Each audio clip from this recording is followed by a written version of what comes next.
Découvrons ensemble le milieu associatif de notre Grand Sud avec les animateurs de Fréquence Évasion. Attention, restez en notre compagnie, c'est dans quelques instants sur Fréquence Évasion. La planète, les animaux et les hommes craignent pour leur santé et leur avenir. Dans quelques instants, nous allons ouvrir un nouveau dossier protection de l'environnement. Loisirs, culture, environnement, économie. Sur Fréquence Évasion, l'info dans le Sud est sans limite. Fréquence Évasion, la culture du Grand Sud.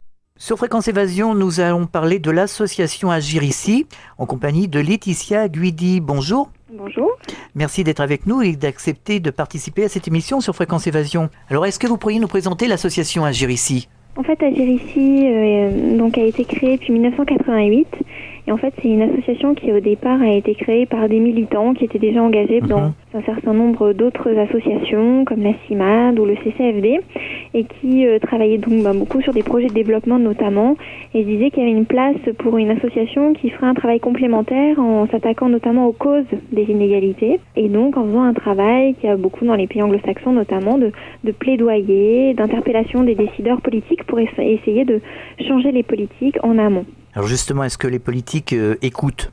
Ils commencent à écouter. C'est vrai qu'il y a eu beaucoup d'évolutions au niveau de Agir ici et on se rend compte il y a 15 ans et maintenant que on a beaucoup plus de rendez-vous, qu'on est devenu finalement un acteur incontournable dans la relation avec les politiques, que la société civile en tant que telle, qui est représentée plein de types d'organisations, des syndicats, mais aussi des ONG de plus en plus, a un rôle à jouer, qui a une reconnaissance de ce travail-là.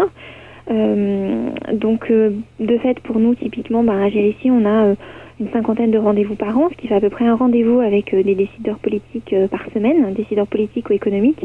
Ça peut être au niveau de l'Élysée, un des ministères, le gouvernement, etc. Donc il y a vraiment une vraie évolution à ce niveau-là. Maintenant, c'est vrai qu'il y a encore du travail pour faire avancer nos propositions, pour être plus qu'écoutés, mais que finalement nos propositions soient prises en compte et qu'il y a un vrai changement dans les politiques. Mais on se rend compte qu'il y a déjà eu quelques résultats avec des évolutions dans certaines législations. Oui, ça avance quand même, il y a des résultats. Il y a des résultats, c'est vraiment un travail de petits pas, de longue haleine.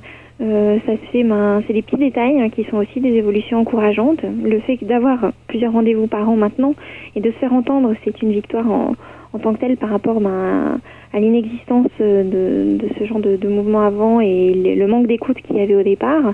Maintenant, c'est vrai que c'est pas une grande victoire à chaque fois, mais c'est vrai que typiquement cette année au G8, il y a eu l'annulation de la dette de 18 pays parmi les plus pauvres. C'est très peu quand on sait qu'il y a plus d'une 60aine de pays à qui on devrait annuler la dette parce qu'ils sont très endettés, parce que il faut annuler la dette pour leur laisser une possibilité de se développer, de finalement mettre cet argent-là sur des budgets pour l'accès à l'éducation, à l'eau ou à la santé.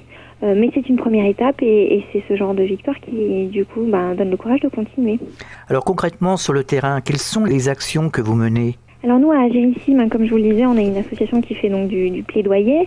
Notre action, elle est directement en direction des décideurs, mais notre légitimité, elle est à travers la mobilisation des citoyens. On est un réseau de 30 000 citoyens, et pour nous, chaque citoyen a finalement sa voix à donner. Il a la possibilité d'agir.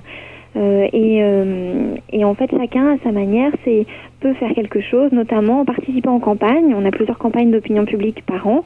On peut participer soit en commandant les campagnes à Agir ici, soit en participant sur notre site en ligne.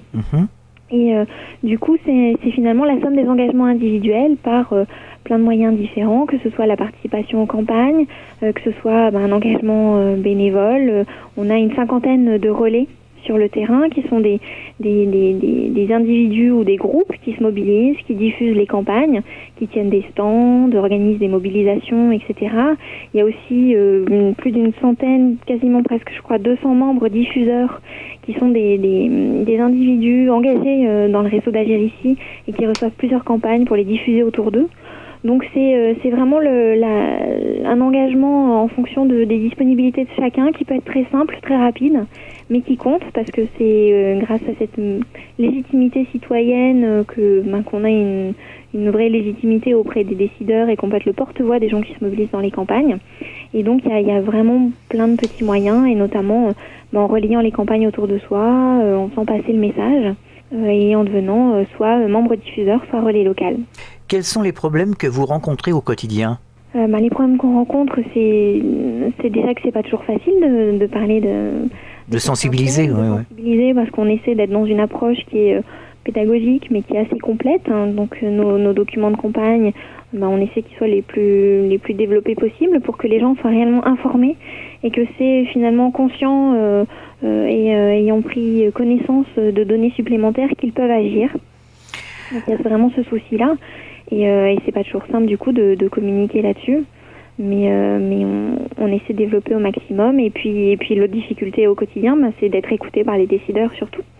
Mais c'est en ayant de plus en plus de poids et un réseau qui se développe au niveau des citoyens en France qu'on peut y arriver.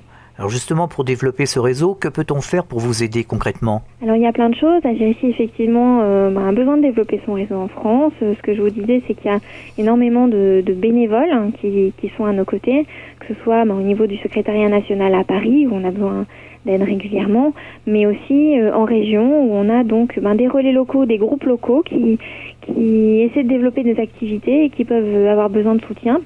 Donc l'idée c'est que si des gens ont envie de se mobiliser, sont sensibilisés par l'action d'Agirici et qui veulent devenir au moins diffuseurs ou relais local, qu'ils nous contactent parce qu'il y a certaines régions en France qui n'en ont pas. Et puis sinon, c'est aussi ne pas hésiter à contacter les relais qui existent déjà, les groupes locaux qui existent, notamment à Strasbourg, à Lyon et à Toulouse, de manière à les rejoindre et en étant plusieurs, on arrive aussi à développer de plus en plus d'actions. Alors justement, dans nos régions, des relais locaux, est-ce qu'il y en a, je pense, à Provence-Alpes-Côte d'Azur, peut-être à Nice, non ? Oui, alors il y a plusieurs relais locaux, il n'y a pas de groupe, mais des relais au niveau des Alpes-Maritimes. Nous avons quelqu'un à Vence. Vous pouvez trouver ses coordonnées sans problème sur le site agirici.org, mais je peux vous donner son adresse email. C'est Guidi Colin, GUIDICOLIN, @yahoo.fr. Elle s'appelle Edith Guidi. Et en Languedoc-Roussillon ? Languedoc-Roussillon, Montpellier, je crois qu'on a moins de monde à Montpellier. On a une personne, en fait, c'est un centre Ritimo. La personne qui est notre contact est Françoise Ruellan à Montpellier et son adresse email c'est cdtm34@ritimo.org. Et vous avez un relais à Toulouse ? Et un groupe local à Toulouse, voilà. Tout nouveau, qui se développe et essaie de développer un maximum d'actions ces derniers temps.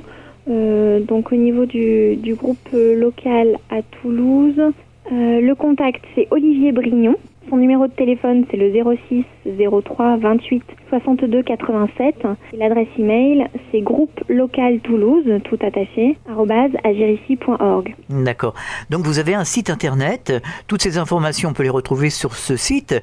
Vous allez nous donner l'adresse de ce site internet ? Donc le site internet d'Agirici, c'est www.agirici, tout attaché en petit.org. Oui. Et vous allez dans la rubrique Nos relais locaux, où là, il y a toutes les informations pour devenir relais ou s'engager à nos côtés, et puis également pour contacter les relais qui peuvent être proches de chez vous. Et qu'est-ce que l'on peut trouver sur ce site internet ? Il y a toutes les informations sur les actions en cours, notamment les campagnes que nous sommes en train de mener actuellement, les informations aussi sur l'association, qui sommes-nous, comment fonctionnons-nous, notre mode de financement par exemple qui est assez atypique puisque Agirici est une association complètement indépendante financièrement. Nous n'acceptons aucune subvention ni publique ni d'entreprise pour préserver notre liberté de parole et notre indépendance. Il y a aussi les possibilités de s'impliquer, que ce soit bénévolement, que ce soit en faisant un don, en participant en campagne.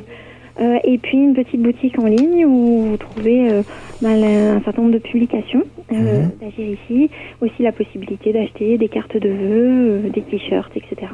Alors si vous aviez un message à faire passer aux auditeurs de Fréquence Évasion qui nous écoutent en ce moment, ça serait quoi le message ? Disons que notre message actuel, c'est, étant donné les délais, c'est de se mobiliser pour un commerce plus juste, qui est une des priorités pour Agirici aux côtés bien sûr d'autres messages de solidarité internationale.